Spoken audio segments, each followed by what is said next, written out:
तो कहानी की शुरुआत में ही हम एक बिजनेसमैन को देखते हैं जिसका नाम विरोना था। हर रोज की तरह आज भी वो अपनी ऑफिस के लिए निकल रहा होता है और अपनी गाड़ी के आने का इंतजार करने लगता है। जब उसकी गाड़ी आई तो वो देखता है कि जो ड्राइवर उसे रोज लेने आता है आज वो नहीं आया, बल्कि उसकी जगह कोई नया ड्राइवर आया है। जो बात उसे बुरी तो लगती है, लेकिन फिर भी वो गाड़ी में बैठकर निकल जाता है। थोड़ी दूर जाने पर ट्रैफिक बहुत ज्यादा थी तो इनकी गाड़ी रुक गई। इस वजह से विरोना अपने ड्राइवर को काफी डांटता है कि तुम्हें दूसरी रोड से जाना चाहिए था, यहाँ तो ट्रैफिक ही बहुत है, मुझे देर हो रही है, मीटिंग है मेरी। खैर अब ड्राइवर रेडियो लगा लेता है जिसमें ये खबर चल रही थी कि शहर के हालात बहुत खराब है, हर तरफ लूट मार मची हुई है। पर विरोना ये खबर सुनने में कोई दिलचस्पी नहीं लेता क्योंकि इससे उसे कोई फर्क नहीं पड़ रहा था। वो तो अपनी मीटिंग की नोट्स बनाने लग जाता है। तभी उसके पास कॉल आ जाती है जो उसकी असिस्टेंट यानी साथी की थी। वो बताती है, सर जिन लोगों के साथ आज आपकी मीटिंग थी वो सब आ चुके हैं, बहुत सारे लोग हैं, आपका बार बार पूछ रहे हैं कहाँ हैं आप। जिसके कुछ ही देर के बाद वो अपने ऑफिस पहुँच भी जाता है। यहाँ तभी उसकी एक वर्कर आती है जो अभी नई नई जॉब पर आई थी, इसीलिए वो विरोना के लिए कॉफी लेकर आती है। विरोना उससे काफी अच्छे से बात करता है।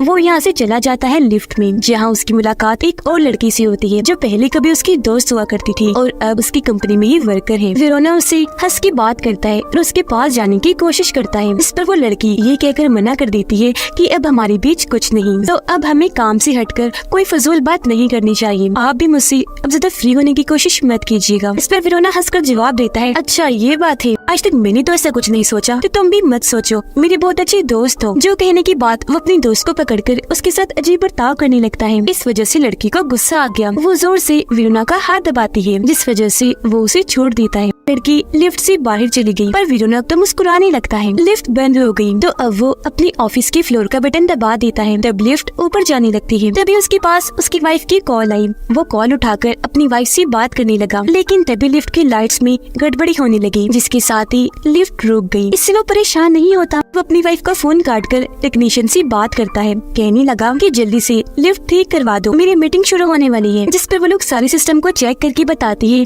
कि छत पर कोई खराबी है जिस वजह से लिफ्ट बंद हो गई और अब हम अपने बहुत सारे मैकेनिक्स को छत पर भेज रहे हैं, वो खराबी ठीक कर देंगे, तो आप बिल्कुल रिलैक्स हो जाएं। अब विरोना अपने असिस्टेंट को कॉल लगाता है जो कहती है, सर कहाँ रह गए हैं आप, क्लाइंट्स परेशान हो रही है, इंतजार कर करके थक गए हैं, जाने की बात कर रहे हैं, बोले आप, अब मैं क्या करूँ। इस पर वो फट से बोलता है कि क्लाइंट्स को रोक के रखो, चाहे इसके लिए तुम्हें कुछ भी करना पड़े, क्लाइंट्स जाने नहीं चाहिए, मैं बस पहुँच जाता हूँ। अभी उनकी बात चल ही रही थी कि तभी उसे बाहर से अजीब तरह की आवाजें आने लगती है। वो टेक्नीशियन से दोबारा बात करता है, कहता है, सर हमने जनरेटर स्टार्ट करने की चलाने की कोशिश की थी पर नहीं चला। अभी वहाँ से भी अजीब तरह की आवाजें आने लगती है। वो मैकेनिक जैसे सामने देखते हैं डर की वजह से जोर जोर से चिल्लाने लगते हैं और यहीं पर फोन कट जाता है। अब ये सारी चीजें देखने से कहीं न कहीं विरोना भी परेशान होने लगा था। वो सोचने लगा कि मुझे अब खुद यहाँ से बाहर निकलना है, तो अपना कोट उतार कर वो लिफ्ट का दरवाजा खोलने की कोशिश करने लगता है। पहला दरवाजा तो वो आसानी से खोल लेता है पर दूसरा दरवाजा काफी मजबूत था। काफी जोर लगाने के बाद वो थोड़ा सा ही दरवाजा खोल पाता है जिसमें से उसका सिर्फ सर ही बाहर आ सकता था। अपना सर बाहर निकालकर वो देखता है कि ये फ्लोर तो बिल्कुल खाली है,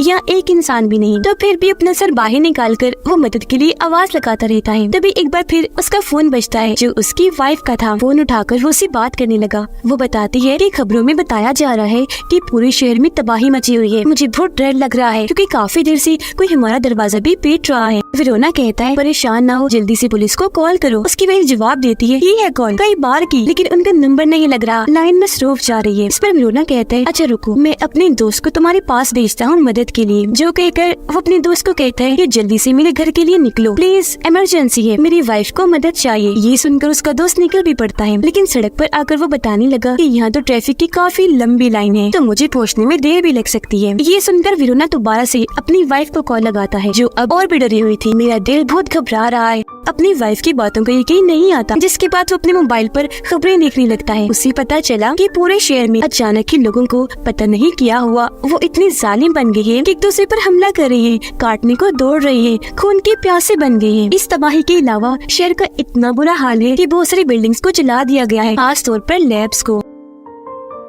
अभी वो ये खबर देख ही रहा था कि उसे बाहर से शोर सुनाई देने लगता है। वेरोना चेक करने के लिए बाहर झांकता है, देखता है कि लोग बुरी तरह डर के यहाँ से भाग रही है। तो वो भी हाथ हिलाकर मदद मांगने की कोशिश करता है, पर कोई भी उसकी मदद के लिए नहीं रुकता। तभी अचानक उसके सामने एक लड़की आके गिर जाती है। वो जैसे वेरोना की तरफ मुंह करती है तो पता चलता है कि ये और कोई नहीं बल्कि वेरोना की दोस्त है। उसे मदद मांगती है कि प्लीज मुझे भी अंदर खींच लो। जो सुनकर वेरोना उसकी मदद करने के लिए उसे पकड़ लेता है और अंदर खींचने की कोशिश करने लगा, पर तभी कोई और भी उसकी दोस्त को पीछे से पकड़ लेता है। वेरोना बहुत जोर लगाता है उसे अंदर लाने के लिए, लेकिन वो इंसान उसे जोर से खींचकर अपने साथ ले जाता है। वेरोना उसका चेहरा नहीं देख पाया था कि वो कौन है। वो काफी डर जाता है और उसे कुछ समझ नहीं आती कि मुझे क्या करना चाहिए। लगातार बाहर से अजीब आवाजें सुन पा रहा था, फिर भी हिम्मत करके धीरे धीरे दरवाजे के पास जाने लगता है। लेकिन तभी अचानक दरवाजे के सामने दो अजीब तरह के लोग आ जाते हैं जो बहुत खूंखार लग रहे थे, क्योंकि वो अब ज़ॉम्बीज़ बन गए थे। उन्हें देखकर वेरोना काफी डर जाता है, झट से पीछे हटकर बैठ गया। उन्हें वो देखता ही रह गया। उसे अपनी आंखों पर यकीन नहीं हो रहा था। वो एकदम सुन पड़ गया, क्योंकि अब यहाँ उसे सारी बात समझ आ चुकी थी कि शहर तबाह हो रहा है, टूट फूट हालात बद से बदतर। तो वो सब दरअसल इस ज़ॉम्बी वायरस की वजह से हो रहा था। फिर अब वो दोनों ज़ॉम्बीज़ अंदर आने की कोशिश करने लगे, पर तभी उन्हें पीछे से किसी इंसान की आवाज सुनाई दी। इसीलिए वो उस आवाज की तरफ चले जाते हैं और वेरोना को छोड़ देते हैं। तभी वेरोना के पास उसकी दोस्त की कॉल आई, जो कहता है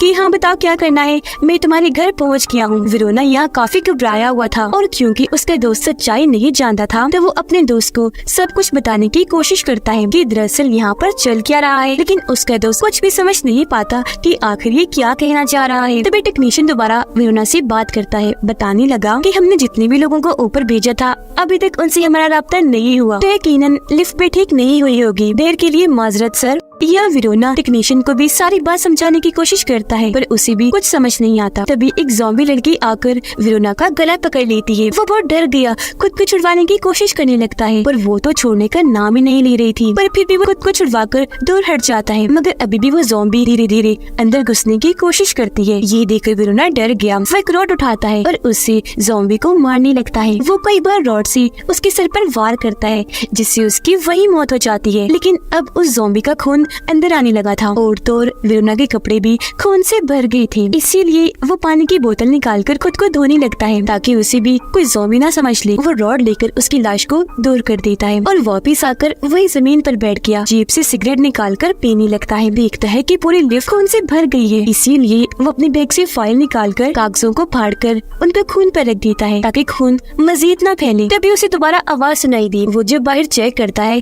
तो वहाँ उसकी वो नई वाली वर्कर थी। वेरोना को देखकर वो जैसे करीब आई तो वो उसे समझाता है कि आराम से बिल्कुल आहिस्ता बात करो, वरना ज़ॉम्बीज़ दोबारा आ जाएंगे। आगे वो कहता है कि हमें कैसे भी करके इस लिफ्ट का दरवाजा खोलना है, और अभी दोनों जोर लगाकर दरवाजे को खोलने लगते हैं, पर बदकिस्मती से दोनों मिलकर भी दरवाजे को नहीं खोल पाते। इस बीच वेरोना के हाथ से लोहे का वो रॉड नीचे गिर जाता है, जिससे काफी तेज आवाज पैदा हो गई थी, जिससे वो घबरा गया, क्योंकि उसे समझ लग गई थी कि अब ज़ॉम्बीज़ इधर ही आ रहे होंगे। तो वो उस वर्कर को लिफ्ट के अंदर खींचने की कोशिश करने लगता है, पर क्योंकि रास्ता बहुत ही छोटा था तो वो अंदर नहीं आ पाती। लेकिन इतनी ही देर में यहाँ ज़ॉम्बीज़ आने लगते हैं, जिस वजह से वर्कर यहाँ से भाग जाती है। पर अब सारे ज़ॉम्बीज़ अंदर आने लगे थे, जिस वजह से वेरोना काफी डर जाता है और रॉड को अपने हाथ में लेकर अलर्ट हो गया। पर तभी अचानक कोई सारे ज़ॉम्बीज़ को एक एक करके मार देता है, जिसके बाद सामने वो वर्कर दोबारा आ जाती है। पता चलता है कि ज़ॉम्बीज़ को मारने वाली यही थी। उन सबको मारने के बाद दोनों काफी खुश हो गई और खूब हंसने लगते हैं। लेकिन उन बेचारों को खुशी रास नहीं आती, क्योंकि तभी दो ज़ॉम्बीज़ आकर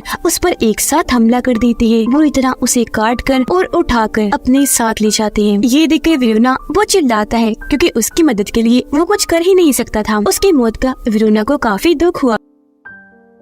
अब वो दोबारा से अकेला पड़ गया। उसे अब अपनी वाइफ की फिक्र होने लगी, तो वो उसे कॉल लगाता है, पर काफी कोशिश के बाद भी उसकी वाइफ फोन नहीं उठाती। वो बहुत टूट गया, एकदम वही नीचे बैठकर बुरी तरह रोने लगता है। पर थोड़ी ही देर बाद उसकी वाइफ कॉल उठा लेती है। तब वेरोना की जान में जान आती है। वो बताने लगी कि मैं सारी खिड़कियां दरवाजे बंद कर रही थी, इसलिए फोन नहीं उठा रही थी। अभी वो ये बातें कर ही रही थी कि तभी दरवाजा तोड़कर बहुत सारी ज़ॉम्बीज़ आकर उसकी वाइफ पर हमला कर देते हैं। वो बेचारे चिल्लाती ही रह गई, जिसकी आवाज सुनकर विरोना एक बार फिर बहुत दुखी हो जाता है। वो खबरें देखने लगा जिससे उसे पता चलता है कि पूरे शहर में आर्मी और पुलिस ऑफिसर फैल चुके हैं जो इन ज़ॉम्बीज़ को मार मार कर इंसानों को बचा रहे हैं। तभी विरोना बाहर से एक और आदमी को लिफ्ट की तरफ आता हुआ देखता है। जैसे पास आया तो पता चला कि वो भी विरोना के ऑफिस में ही काम करता था, जो कहता है मैं भी लिफ्ट में आना चाहता हूँ। ये कहकर वो अंदर घुसने की कोशिश करने लगा। विरोना उसे समझाता है कि मत कोशिश करो, कोई फायदा नहीं, इतनी छोटी सी जगह से अंदर आना नामुमकिन है। पर फिर भी वो आदमी लगा रहा। तभी अचानक यहाँ भी ज़ॉम्बीज़ आने लगे, जिन्हें देखकर वो आदमी यहाँ से भाग जाता है। लिफ्ट के सामने भी ज़ॉम्बीज़ आने लगे थे। विरोना को उन पर गुस्सा तो पहले से ही था, तो वो उन पर चिल्लाने लगता है क्योंकि उसे पता था ये ज़ॉम्बीज़ तो अंदर नहीं आ सकते। तो ऐसे ही वो इन पर चिल्लाते रहता है। उसकी इतनी ऊंची आवाज सुनकर लिफ्ट के दरवाजे के सामने बहुत सारी ज़ॉम्बीज़ आना शुरू हो जाती है, जिन्हें देखकर विरोना रोड उठाता है और उनके सरों पर वार करने लगता है। वो कई बार जोर जोर से वार करके सभी ज़ॉम्बीज़ को मार गिराता है। तभी वो देखता है कि कोई इंसान है जो लिफ्ट की तरफ भागता हुआ आ रहा है। फिर उसे पता चला कि ये और कोई नहीं बल्कि मेरी असिस्टेंट है, जो बहुत डरी घबराई हुई थी, मदद मांग रही थी क्योंकि उसके पीछे ज़ॉम्बीज़ पड़े हुए थे। अपनी जान बचाने के लिए वो एक ऑफिस में चली जाती है। दरवाजा बंद करने ही वाली थी कि तभी सारे ज़ॉम्बीज़ अंदर घुस जाते हैं, एक साथ उस पर झपटकर हमला कर देते हैं और ऐसे उसकी भी मौत हो जाती है। ये देखकर विरोना दोबारा से चिल्लाता है क्योंकि उसको भी बचाने के लिए वो कुछ नहीं कर पाया। लेकिन थोड़ी देर बाद जब वो नॉर्मल हुआ तो अपना मोबाइल निकालता है और रिपोर्टर की वीडियो मिल जाती है जो कहती है कि हालात खराब होने की वजह से खबरों के सभी चैनल्स बंद कर दिए गए हैं। इसी वजह से मैं लाइव वीडियो बना रही हूँ। ये ज़ॉम्बी वायरस बहुत तेजी से फैल रहा है और अब अगर कोई अपनी जान बचाना चाहता है तो उसे शहर छोड़ के जाना पड़ेगा। विरोना ये वीडियो देख ही रहा था। मुसीबत कम नहीं थी कि तभी यहाँ की लाइट चली जाती है, जिससे विरोना और ज्यादा परेशान हो जाता है क्योंकि उसे डर था कि अभी ज़ॉम्बी अंदर आ जाएंगे। लेकिन तभी अचानक कोई इन ज़ॉम्बीज़ पर गोली चलाने लगता है। वो सभी ज़ॉम्बीज़ के सरों पर शूट कर करके उन्हें मार गिराता है। इसीलिए विरोना भी अपना हाथ बाहर निकाल कर उससे मदद मांगता है। तब पता चला कि दरअसल एक पुलिस ऑफिसर है। वो विरोना के पास आकर पूछता है कि क्या तुम जख्मी हो, तुम्हें किसी ज़ॉम्बी ने काटा तो नहीं? इस पर वो कहता है कि नहीं नहीं, मैं तो ज़ॉम्बीज़ के फैलने से भी पहले यहाँ पे फंसा हुआ हूँ। पुलिस ऑफिसर बताता है कि मैं यहाँ लोगों की मदद करने आया था, मेरे साथ मेरे साथी भी आए थे, लेकिन अब मेरा उनसे राब्ता टूट गया है। विरोना उसे कहता है लेकिन प्लीज तुम मेरी मदद कर दो, ये लिफ्ट खोल दो। इस पर वो पुलिस ऑफिसर लिफ्ट खोलने की कोशिश करने लगता है, पर बहुत हिम्मत के बाद भी लिफ्ट नहीं खुलती। ऑफिसर को अंदाजा हो गया था कि ऐसी लिफ्ट नहीं खुलेगी, इसीलिए विरोना को कहता है कि मैं ऊपर जा रहा हूँ, वहाँ से लिफ्ट खोल दूंगा। वो उसे एक वॉकी टॉकी जो मोबाइल डिवाइस ही होती है वो देता है, साथ में एक गन भी, ये कहकर कि अगर मेरे जाने के बाद कोई ज़ॉम्बी यहाँ आए तो उसके सर पर गोली चलाना, क्योंकि सर पर शूट करने से ज़ॉम्बीज़ मरते हैं। तुम इंतजार करो, मैं बस लिफ्ट ठीक करके वापस आया। इस बीच ऑफिसर के सामने जो कोई भी आ रहा था वो उसे मारता जा रहा था। वो क्योंकि ऊपर जा रहा था इसलिए विरोना उसे कहता है कि जरा संभल के जाना, क्योंकि ऊपर बहुत सारा स्टाफ गया था पर कोई भी जिंदा बच के वापस नहीं आया। कुछ ही देर में ऑफिसर जनरेटर के पास पहुंच गया। जैसे उसने जनरेटर ऑन किया, यहाँ की सारी लाइट आ गई और लिफ्ट की भी लाइट जलने लगती है। अभी भी लिफ्ट बंद नहीं हो रही थी, जो देखकर विरोना समझ जाता है कि कोई गड़बड़ है। पता चला कि लिफ्ट के दरवाजों में कोई चीज अटकी हुई है, इसी वजह से ये दरवाजे बंद नहीं हो रहे। तब विरोना उस चीज को निकालने की कोशिश करने लगा, पर तभी फिर से ज़ॉम्बीज़ वहाँ आकर उस पर हमला कर देती है। ऐसे एकदम विरोना डर गया, जल्दी से पीछे हट जाता है। ऑफिसर उसे कहता है जल्दी देखो गन कहाँ है, आस पास ही होगी, उठाओ और इन्हें मारना शुरू करो। जल्दी गन उठाकर वो ज़ॉम्बीज़ पर शूट करने लगता है। वो सीधा उनके सर पर गोली मारता है, जिससे सभी ज़ॉम्बीज़ का खात्मा हो गया। उन्हें मारने के बाद विरोना काफी जज्बाती हो गया। उसे बुरा लग रहा था क्योंकि ये सब पहले उसके ऑफिस में काम करते थे। इस पर ऑफिसर उसे समझाता है कि ये तुम्हारे दोस्त नहीं बल्कि हमारे खून के प्यासे हैं, क्योंकि तुम्हारे दोस्तों की तो बहुत पहले ही मौत हो चुकी है, तो इनके लिए दुखी मत हो। अभी दोनों बात कर ही रही थी कि तभी विरोना फोन पर बहुत सारी ज़ॉम्बीज़ की आवाजें सुनता है, जिसके साथ ही ऑफिसर की आवाज बंद हो गई। ये देखकर उसे लगा कि शायद मैंने ऑफिसर को भी खो दिया, तो एक बार फिर वो काफी दुखी हो जाता है। मायूस होकर जमीन पर बैठ गया।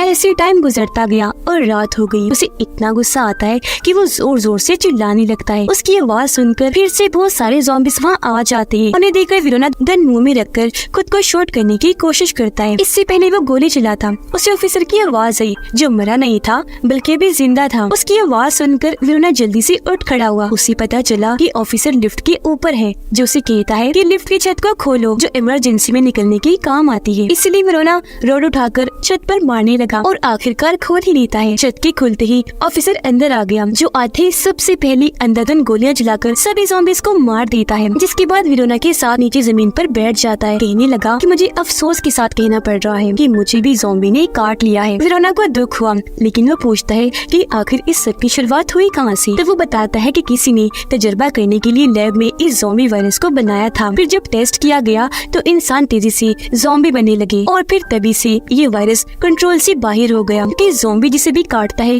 वो भी इंसान ज़ॉम्बी बन जाता है। ये वायरस न सिर्फ हमारे शहर में बल्कि पूरी दुनिया में फैल रहा है। ये बताने के बाद दोनों एक दूसरे को अपनी अपनी फैमिलीज के बारे में बताने लगते हैं। ऑफिसर अपने गन निकालकर लोड करने के बाद वेरोना को देता है। फिर कहने लगा कि मैं सोने लगा हूँ, जब मेरी आँख लग जाए तो तुम मेरे सर पर 2 गोलियां मार देना, इससे मैं मर जाऊंगा कि मैं बिल्कुल भी ज़ॉम्बी बनना नहीं चाहता। ये सुनकर वेरोना साफ साफ मना कर देता है कि नहीं, ये मुझसे नहीं होगा, मैं तुम्हें नहीं मार सकता। इस पर ऑफिसर कहता है तो ठीक है, ये काम मुझे ही करना पड़ेगा। पर वेरोना उसे ऐसा करने से रोकता है, उसकी गन छीनता है, जो देखकर ऑफिसर उसके मुंह पर जोर से मुक्का मारता है, जिससे वो वहीं बेहोश हो गया। पर थोड़ी देर के बाद जब वेरोना को होश आती है तो वो देखता है कि ऑफिसर सो चुका है, इसलिए अब वो भी शांत हो गया। लेकिन थोड़ी ही देर में जब वायरस उसके पूरे जिस्म में फैला, ऑफिसर भी ज़ॉम्बी बन जाता है। वो बहुत खतरनाक खूंखार लग रहा था। वेरोना को पकड़ लेता है, उसे भी काटने की कोशिश करता है। तो अब यहाँ ना चाहते हुए भी अपनी जान बचाने के लिए वेरोना को उसे गोली से मारना ही पड़ता है। एक गोली उसके जिस्म में मारता है, जबकि 2 उसके सर में, जिससे वो वही मारा जाता है। पर इस बीच वेरोना की टांग पर भी गोली लग गई थी, जिस वजह से वो जख्मी है। तभी वो देखता है कि गोलियों की आवाज सुनकर बहुत सारी ज़ॉम्बीज़ इस तरफ आ रही हैं, इसलिए अब वो उन पर भी गोलियां चलाने लगा, जिससे बहुत सारे ज़ॉम्बीज़ मारे भी गए। लेकिन अब जैसे उसकी गोलियां खत्म हुई, वो ऑफिसर की गन उठा लेता है। उसमें बहुत सारी गोलियां थी, इसलिए अंधाधुंध उन पर शूट करने लगा। वो सबके सरों पर मार रहा था, तो एक ही बार में ज़ॉम्बी मारे जा रहे थे। उन्हें मारता हुआ वो पीछे की तरफ जा रहा था। अचानक उसका पैर फिसला, वो नीचे गिरकर बेहोश हो जाता है। थोड़ी देर के बाद जब उसकी आँख खुली तो वो बाहर देखता है कि एक भी ज़ॉम्बी जिंदा नहीं है, बस ज़ॉम्बीज़ की लाशें बिखरी पड़ी है। तभी अचानक उसे एक नंबर से कॉल आई। उसने जैसे फोन उठाया तो उसकी वाइफ बोल रही थी। इससे वेरोना काफी खुश हो जाता है कि मेरी वाइफ अभी जिंदा है। वो बताती है आर्मी वालों ने मेरी जान बचा ली और अब मैं उनके कैंप में हूँ। पर तभी उसके मोबाइल की बैटरी लो हो गई, जिससे फोन कट जाता है। पर अपनी वाइफ के जिंदा होने की वजह से वो बहुत खुश था और अब कैसे भी करके बाहर जाना चाहता था। इसीलिए वो रोड उठाता है और लिफ्ट में अटकी उस चीज को निकालने की कोशिश करता है जिसने दरवाजों को रोका हुआ है। बहुत जल्द वो उस चीज को निकालने में कामयाब रहा। ऐसा होते ही वो दरवाजा भी खोल देता है। उसे यकीन नहीं आ रहा था कि ये मैंने कर दिखाया। वो जल्दी से बाहर आ जाता है। जैसे हॉल में आया, देखता है कि हर तरफ तबाही मची हुई है। तभी एक ज़ॉम्बी लड़की वहाँ आ जाती है, जिसकी दोनों टांगे आधी कटी हुई थी। वो वेरोना की तरफ ही बढ़ रही थी, पर वो बगैर टाइम गवाए पैरों से उसे मारने लगता है। इतनी बार मारता है कि वो ज़ॉम्बी लड़की वहीं मारी जाती है। वो फिर सड़क पर आता है, देखता है कि पूरे शहर का बुरा हाल है। तभी यहाँ भी एक ज़ॉम्बी लड़की आ जाती है। वो हमला करने वेरोना की तरफ जैसी बढ़ी, तभी उसके सर पर एक गोली आके लग जाती है, जिससे वो वहीं मारी गई। अब ये गोली आर्मी वालों ने ही चलाई थी, क्योंकि यहाँ हर तरफ आर्मी फैली हुई थी जो ज़ॉम्बीज़ को मार रही थी और जिंदा इंसानों को बचा रही थी। तब उन्हें देखकर वेरोना को उम्मीद मिली। वो अपना हाथ हिलाने लगता है ताकि उन्हें बता सके कि मैं बिल्कुल सही सलामत हूँ, तो आकर मुझे भी बचा लीजिए ताकि मैं आर्मी कैंप में जा सकूँ जहाँ सभी बचे हुए इंसानों को रखा गया है, और जाकर मैं अपनी वाइफ से मिल लूँ। हाथ लहराता हुआ वो आगे बढ़ने लगा और बस इसी के साथ ये फिल्म यहीं पर खत्म हो जाती है।